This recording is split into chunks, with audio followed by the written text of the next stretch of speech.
हरे कृष्ण. तर काय भगवद्गीता आपल्याला सुखी जीवनाचा मार्ग दाखवू शकते? तर बघूया. तर आपण जसं की बघतो आपल्या आयुष्यामध्ये कशाचीच कमी नाही. आपल्याकडे पैसा आहे, गाडी आहे, बंगला आहे आणि गोंडस मुलं सुद्धा आहे.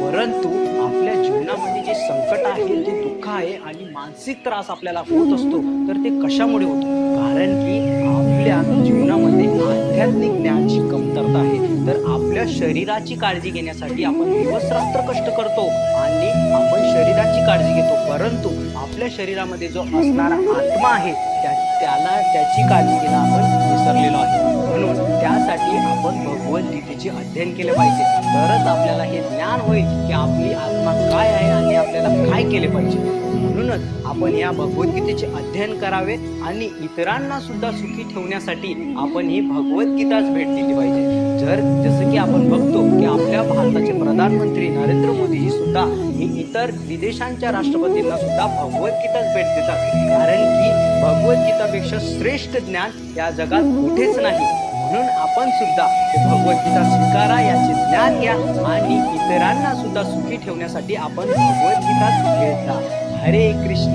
धन्यवाद.